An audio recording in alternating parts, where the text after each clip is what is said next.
Have you ever looked up at a skyscraper and wondered what it has seen? If the steel and glass could talk, they wouldn't just tell stories of ambition and hope. They would also whisper warnings of tragedy, of the human cost of reaching for the sky. In a city like New York, every building is a book, and its pages are filled with these conflicting tales. These aren't just structures. They are monuments to our greatest dreams and memorials to our most painful lessons. Hello and welcome to English for Everyone. I'm your host, and I'm so glad you're here with us today. On this channel, we believe the best way to learn English is not just through grammar rules, but through real stories that touch our hearts and teach us about life. Today, we are exploring the powerful history of architecture in New York City. We'll uncover how buildings tell the story of a city and what they can teach us about ourselves. New York's story begins on the southern tip of Manhattan in a settlement called New Amsterdam. The early Dutch colonists built modest structures with steep roofs and narrow facades designed for function over beauty, and they gave the city one of its most iconic features, the stoep. The word comes from the Dutch stoep, meaning step, and it became the front porch of the city, a social space where neighbors would gather. Centuries later, the famous brownstone houses that lined Brooklyn's streets perfected this idea, representing family, community, and a city finding its identity. As the 19th century turned into the 20th, New York entered its Gilded Age, an era of incredible wealth and extravagance. While immigrants crowded into tenements, the city's elite, with names like Carnegie and Vanderbilt, built grand mansions on Fifth Avenue, some costing over $100 million in today's money. At the same time, grand ornate buildings in the Beaux Arts style began to appear. Think of Grand Central Terminal, a cathedral of transportation. These were palaces for the public, designed to show the world that New York had become a global center of culture and commerce. This contrast between extreme wealth and poverty defined the era and was written into the very stone of the city. Then came the Roaring Twenties. The city was booming, and a new architectural style emerged to capture the energy: Art Deco. It was glamorous, modern, and decorative, and it led to one of the most exciting chapters in New York's history: the race for the sky. The prize? The title of world's tallest building. For months, two buildings battled for the title. The Chrysler Building, a beautiful tribute to the automobile, was neck and neck with another skyscraper downtown. Its architect, William Van Allen, had a secret weapon. He secretly constructed a 185-foot steel spire inside the building. At the last moment, he hoisted it up through the roof and bolted it into place, making the Chrysler Building the tallest in the world. But its glory was short-lived. Just 11 months later, the Empire State Building surpassed it, becoming an icon of American strength during the Great Depression. This race wasn't just about height, it was about the defiant, ambitious spirit of New York itself.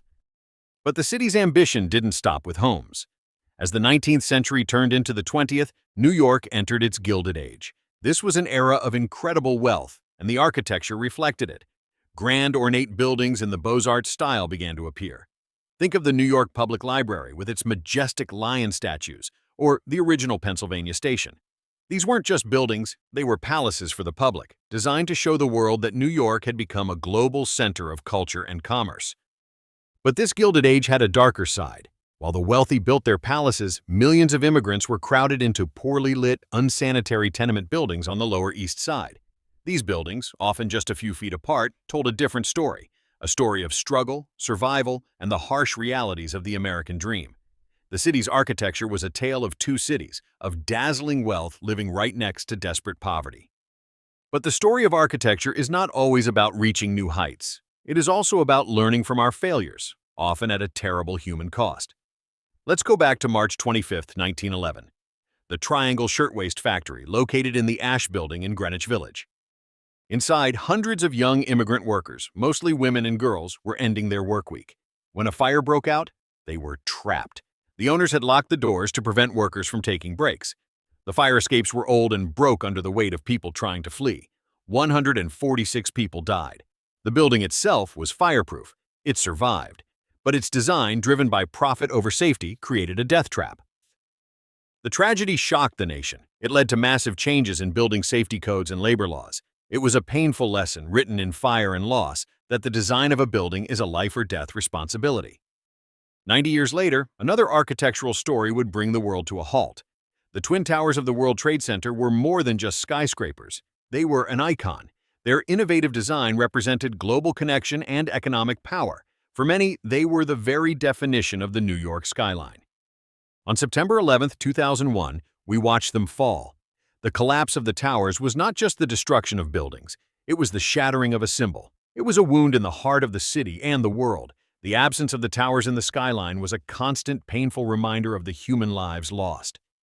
But from that empty space, a new story of resilience began. The rebuilt World Trade Center, with the soaring One World Trade Center, or Freedom Tower, at its heart, tells a new story. It's a story of remembrance, recovery, and the unbreakable spirit of a city that refuses to live in fear. So, what do we learn from this? We learn that architecture is never neutral.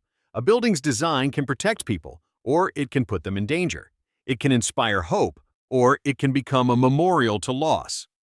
The Triangle Shirtwaist Factory fire and the fall of the Twin Towers are two very different events, but they both teach us the same thing. Buildings are deeply connected to human life.